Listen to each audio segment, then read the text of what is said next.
மாண்பு பேரவைத் தலைவர்களே, முன்பாகவே அறிவித்துவிட்ட காரணத்தால் தான் இந்த கேள்வி இப்போது எழுகிறது. இந்த கேள்வியில பணம் ஒதுக்க முடியுமா? ஏற்கனவே தீட்டப்பட்டு பணம் இந்தந்த பகுதிக்கு இது ஒதுக்கப்பட்டு இப்போ புதிதாக இருக்கிறது வராண்டில் தான் எடுத்துக்கொள்ள முடியுமே தவிர புதிதாக எடுத்துக்கொள்ள முடியாது. எனவே அமைச்சர் பதிலுரைக்கு முன்பாக அதை அறிவித்தால் எந்த கேள்வி இருக்காது. அதில் அமைச்சர் பதிலுரைக்கு முன்பாக இதே நிலைமை தானே? இல்ல இல்ல, அப்புறம் கேட்க முடியாதுல்ல, உறுப்பினர்கள் கேட்க முடியாதுல்ல. இல்ல இருந்தாலும் கிடைக்க இல்ல கேட்கறதுக்கு கேள்ல உறுப்பினர் கேட்பதற்குரிய வாய்ப்பையும் இது உருவாக்கி தருகிறது என்பதில் நாம் மகிழ்ச்சி அடைய வேண்டும். அந்த வகையில் நம்முடைய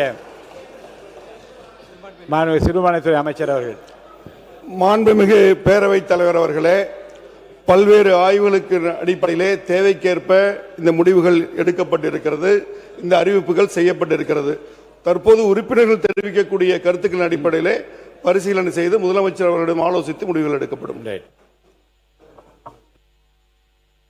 உறுப்பினர் ராஜா அவர்கள். மாண்புமிகு பேரவைத் தலைவர் அவர்களே, அடிப்படை கல்வியே மறுக்கப்பட்ட ஒடுக்கப்பட்ட மக்களின் சமூகத்தில் கொஞ்சம் உட்காருங்க. பழைய குறிப்புகள், அதாவது இந்த சட்டமன்ற பேர் அலுவலகத்தின் நூலகத்துக்கு நீங்க போனீங்கன்னா 52ஆம் ஆண்டில் இருந்து என்னென்ன மாதிரி விவாதங்கள்லாம் நடந்திருக்குது, அமைச்சர் பெருமை எப்படி பேசியிருக்கிறார்கள், என்ன பதில் வந்திருக்கிறது, கட்சி மாச்சரியங்களை மறந்து யார் என்ன பேசியிருந்தால் எப்பொருள் யார் யார் கேட்போம் அப்பொருள் மெய்ப்பொருள் காண்பது அறிவு என்கிற அடிப்படையில் ஒரு குறிப்பை நான் நேற்று படித்து கொண்டிருந்தேன். அதில் திராவிட முன்னேற்ற கழக தலைவர் முத்தமிழறிஞர் கலைஞர் அவர்கள் இந்த பேசுகிற போது ஆளுங்கட்சி எப்படி இருக்க வேண்டும், எதிர்கட்சி எப்படி இருக்க வேண்டும் பற்றி பேசிய குறிப்பு எனக்கு பிடித்திருந்தது. என்ன சொல்கிறார் என்றால், இடையிடையே அமைச்சர்கள் குறுக்கிட்டு விளக்கங்களை அளித்திருக்கிறார்கள். ஆனால் ஒரு கருத்தை சொன்னால் அந்த கருத்தின்பால் எத்தகைய எதிரொலி ஏற்படும், எத்தகைய நிலைமைகள் உருவாகும், ஆகவே அந்த கருத்துக்களை சொல்லாமல் இருப்பது நல்லதல்லவா என்றெல்லாம் எண்ணி பார்த்து அந்த கருத்துக்களை சொல்வதுதான் சிலாக்கியமான ஒன்று என்பதை உணர்ந்து நான் அறிந்த வரையில் என்னுடைய வாழ்க்கையில் அரசியல் வாழ்க்கையில் கடைபிடித்து வருகிறேன். அதைத்தான் இந்த சட்டப்பேரவையிலும் கடைபிடித்து வருகிறேன். இந்த சட்டமன்ற பேரவையில் எத்தனையோ நல்ல நிகழ்ச்சிகள் நடைபெற்றிருக்கின்றன, விரும்பத்தகாத நிகழ்ச்சிகள் நடைபெற்றிருக்கின்றன. அவை என்னென்ன என்பதை பற்றியெல்லாம் இங்கே குறித்து பேசி மறுபடியும் அதே நிகழ்ச்சியினுடைய தொடர்ச்சியை நான் இங்கே ஏற்படுத்த விரும்பவில்லை. அந்த நிகழ்ச்சியெல்லாம் மறந்துவிட்டு நாம் குடி செல்லுகின்ற புதிய இடத்திலாவது அந்த நிலைமை இல்லாமலும் நாட்டை பற்றிய நினைவு, மக்களை பற்றிய நினைவு, இவைகளோடு நம்முடைய பணியை அங்கே தொடங்க வேண்டும் என்று நான் கேட்டுக்கொள்கிறேன் என்று தன்னுடைய உரையிலே புதிய வளாகத்தில் செயல்பட உள்ள சட்டமன்றத்தின் பாரம்பரியத்தை மாண்புமிகு முதலமைச்சர் அன்றைக்கு நினைவு கூர்ந்ததை இங்கே நான் குறிப்பிடுவது எல்லோருக்கும் அவசியம் என்று நான் கருதி அதை மனதிலே வைத்து மாண்பு உறுப்பினர்கள் பேசுகிற போது சொல்லுகின்ற கருத்துக்கள் மாண்புடையதாகவும் மக்கள் ஏற்றுக்கொள்ளத்தக்கதாகவும் மக்கள் நலன் விரும்புவதாகவும் இருக்கக்கூடிய கருத்துக்களை இங்கே சொல்ல வேண்டும் என்று கேட்டுக்கொள்ள நிறைய நேரம் எடுத்துக்கொள்ளாமல் சுருங்க சொல்லி விளங்க வைக்கின்ற அந்த பாங்கினை கடைபிடித்து ஒரு 15 நிமிடத்திற்குள்ளாகவே நீங்கள் உறுப்பினர் தங்களுடைய கருத்துக்களை தெரிவிக்க வேண்டும் என்று நான் கேட்டுக்கொள்கிறேன். மாண்பு அமைச்சர் நிச்சயமாக கடைபிடிப்பாங்க. இப்போ நான் சொல்வது அனைத்து உறுப்பினர்கள் என்று சொல்லுகிற போது அமைச்சரும் உள்ளடக்கியதாகத்தான் நான் சொல்லுகின்றேன். அனைவரும் அதை கடைபிடிப்பார்கள். மாண்பு உறுப்பினர் ராஜ் அவர்கள் நீங்கள் பேச தொடங்கலாம். மாண்புமிகு பேரவைத் தலைவர் அவர்கள், அடிப்படை கல்வியே மறுக்கப்பட்ட ஒடுக்கப்பட்ட மக்களின் சமூகத்தில் அதே கல்வியை ஆயுதமாக கொண்டு உலகமே போற்றும் உயரத்தை அடைந்த அண்ணல் அம்பேத்கர் அவர்களை வணங்குகிறேன்.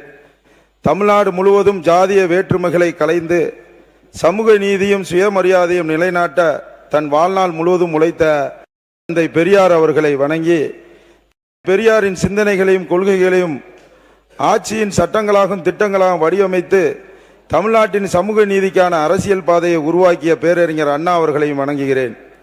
பேரறிஞர் அண்ணா அவர்கள் கண்ட தமிழ்நாட்டை உருவாக்கிட தன் வாழ்நாள் முழுவதும் உழைத்த நீ நான் என்றால் உதடுகள் ஒட்டாது, நாம் என்றால்தான் உதடுகள் கூட ஒட்டும் என்ற எளிமையான வரிகளில் கூட சமூக ஒற்றுமையின் ஆழமாக தத்துவத்தை சொன்ன வரலாற்று சிறப்புமிக்க முத்தமிழறிஞர் டாக்டர் கலைஞர் அவர்களை வணங்குகிறேன். வாசநல்லூர் சட்டமன்ற தொகுதியில் என்னை போட்டியிட வாய்ப்பளித்த சமூக நீதி, சமத்துவம், பொருளாதார முன்னேற்றம் மற்றும் கல்வி வளர்ச்சிக்காக எண்ணற்ற திட்டங்களை தீட்டி செயல்படுத்திய திராவிட இயக்கத்தின் தலைவரும் மாண்புமிகு முன்னாள் முதலமைச்சருமான தளபதியார் அவர்களுக்கு எனது நெஞ்சார்ந்த நன்றியை தெரிவித்துக் கொள்கிறேன். வரலாற்று சிறப்புமிக்க இந்த சட்டமன்ற கூட்டத்தொடரில் எங்களை எல்லாம் வழிநடத்தும் எதிர்க்கட்சி தலைவர் மாண்புமிகு அண்ணன் உதயநிதி ஸ்டாலின் அவர்களை வணங்குகிறேன். எனது வெற்றிக்காக பிரச்சாரம் மட்டும் மேற்கொள்ளாமல் வியூகங்கள் வகுத்து தந்த கழக துணை பொதுச் செயலாளர் பாராளுமன்ற உறுப்பினர் பாசமிகு அக்கா கனிமொழி கருணாநிதி அவர்களையும் வணங்குகிறேன். மாண்புமிகு தலைவர் அவர்களுக்கும் சட்டமன்ற துணைத் தலைவர் அண்ணன் கே நேரு அவர்களுக்கும் எதிர்க்கட்சி கொறடா அண்ணன் ஏவா வேலு அவர்களுக்கும் துணை கொறடா மற்றும் பொருளாளர் உள்ளிட்ட அனைத்து சட்டமன்ற உறுப்பினர்களுக்கும் என்னுடைய நன்றியை தெரிவித்துக் கொள்கிறேன். இந்த சுதந்திர போராட்டத்தில் அந்நிய ஏகாதிபத்தியத்திற்கு எதிராக விடுதலை குரலை கர்ஜித்த மாமன்னர் பூலித்தேவன் பிறந்த மண். வெள்ளைய பரங்கியர் படையின் கொலைவெறி தாக்குதல்களை எதிர்த்து இந்த மண்ணின் மானம் காக்க சமர்களத்தில் உயிர் நீத்த தளபதி மாவீரன் வெண்ணிக்காலடி மாவீரன் ஒண்டி வீரன் பிறந்த மண். தமிழின் தொன்மைகளையும் தனித்தன்மையும் உலகறிய செய்த மொழி ஞாயிறு தேவநேய பாவனர் பிறந்த மண். தமிழிசைக்கும் தமிழிசை பாடல் மரபுக்கும் தனி சிறப்பு சேர்த்த காவடி சிந்தின் புகழை உலகறிய செய்த சென்னிக்குளம் அண்ணாமலை ரெட்டியார் பிறந்த மண். வடக்கே உள்ள காசிக்கும் நிகராக போற்றப்படும் தென்காசியின் கரிவளம் நிச்சப நதி என காந்தியடிகளின் அஸ்தி கரைக்கப்பட்ட மண் என்று பல்வேறு வரலாற்று சிறப்புமிக்க தடங்களை தன்னகத்தே கொண்ட வாசநல்லூர் சட்டமன்ற தொகுதியில் எனக்கு வெற்றி வாய்ப்பை வழங்கிய வாக்காளர் பெருமக்களுக்கும் இந்த வெற்றிக்காக அயராது உழைத்த கழக நிர்வாகிகளுக்கும் தோழமை கட்சி நிர்வாகிகளுக்கும் தொண்டர்களுக்கும் நண்பர்களுக்கும் வழக்கறிஞர்களுக்கும் என்னுடைய குடும்பத்தினருக்கும் அனைவருக்கும் எனது நெஞ்சார்ந்த நன்றியை தெரிவித்துக் கொண்டு இந்த மாமன்றத்தில் இரண்டாவது முறையாக சட்டமன்ற உறுப்பினராக தேர்ந்தெடுக்கப்பட்டு எனது முதல் உரையை தொடங்குகிறேன். மாண்புமிகு பேரவைத் தலைவர் அவர்களே, சில தினங்களுக்கு முன்பு மாண்புமிகு சமூக நீதித்துறை அமைச்சர் அவர்கள் ஆதிராவிடர் மற்றும் பழங்குடியினர் மக்களுக்கு திமுக என்ன செய்தது என்று ஒரு கேள்வியை எழுப்பியிருந்தார்கள். மாண்புமிகு அமைச்சர் அவர்களுக்கு சில வரலாற்று உண்மைகளை இந்த அவையில் வாயிலாக நினைவுபடுத்த விரும்புகிறேன். ஆதிராவிடர் மற்றும் பழங்குடியினர் மக்களின் சமூக முன்னேற்றம், கல்வி முன்னேற்றம், பொருளாதார முன்னேற்றம், அரசியல் பிரதித்துவம் ஆகியவற்றை வெறும் தேர்தல் வாக்குறுதியாக பார்க்காமல் அரசின் கொள்கைகளாக மாற்றி செயல்படுத்திய இயக்கம் திராவிட முன்னேற்ற கழகம். ஆதிராவிடர் மற்றும் பழங்குடியினர் மாணவர்களுக்கு வழங்கப்பட்டு வந்த கல்வி உதவிகளை விரிவுபடுத்தி கல்வி என்பது பணம் இருப்பவர்களுக்கு மட்டுமல்ல, சமூகத்தில் விளிம்பு நிலையில் இருக்கும் குழந்தைகளுக்கும் உரிமை என்ற நிலையை உருவாக்கியது திமுக அரசு. வாடகை கட்டங்களில் இயங்கி வந்த ஆதிராவிடர் மற்றும் பழங்குடியினர் மாணவர்களுக்கு விடுதிகளுக்கு சொந்த கட்டிடங்கள் அமைக்க வேண்டும் என்று முடிவெடுத்து 493 விடுதிகளுக்கு சொந்த கட்டிடம் அமைத்தது கலைஞர் தலைமையிலான திமுக அரசு. இன்று விடுதிகளில் படித்து உயர்கல்வி பெற்ற ஆயிரக்கணக்கான மாணவர்கள் முன்னேற்றத்திற்கு பின்னால் அந்த திட்டத்தின் பங்கு இருக்கிறது. 2001ஆம் ஆண்டு கலைஞர் தலைமையிலான அரசு ஆதிராவிடர் மற்றும் பழங்குடியினத்தை சேர்ந்த மாணவிகளுக்கு அரசு கல்லூரிகளில் முதுநிலை படிப்பு வரை இலவச கல்வி வழங்கும் திட்டத்தை அறிவித்தது திமுக அரசு. தமிழ்நாட்டின் 69% இடஒதுக்கீடு என்பது வெறும் எண்ணிக்கை அல்ல, அது பல தலைமுறைகளாக ஒடுக்கப்பட்ட மக்களுக்கு கிடைத்த சமூக நீதி பாதுகாப்பு கவசம். அதில் ஆதிராவிடர் மக்களுக்கு வழங்கப்படும் 18% இடஒதுக்கீட்டிற்குள் சமூகத்தில் மிகவும் பின்தங்கிய அருந்திதியர் மக்களுக்கு 3% உள்ஒதுக்கீட்டினை வழங்குவதற்கான சட்டத்தை கொண்டு வந்தது திமுக அரசு.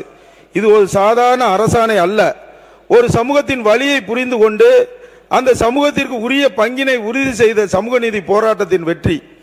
ஜாதியின் பெயரால் மக்கள் பிரிந்து வாழாமல் பல்வேறு சமூகத்தை சேர்ந்த மக்கள் ஒன்றாக வாழ வேண்டும் என்ற உயர்ந்த நோக்கத்துடன் பெரியார் நினைவு சமத்துவபுரம் திட்டத்தை கலைஞர் அவர்கள் தொடங்கி வைத்தார்கள். இதுவரை சுமார் 247 சமத்துவபுரங்கள் அமைக்கப்பட்டன. இதுவும் திமுக ஆட்சியில்தான். தாட்கோ மூலம் ஆதிராவிடர் மற்றும் பழங்குடியினர் மக்களுக்கு தொழில் தொடங்குவதற்கான கடன், மானியம், சுய தொழில் வாய்ப்பு, திறன் பயிற்சி உள்ளிட்ட பல்வேறு பொருளாதார உதவிகளை விரிவுபடுத்தியது திமுக அரசு தான்.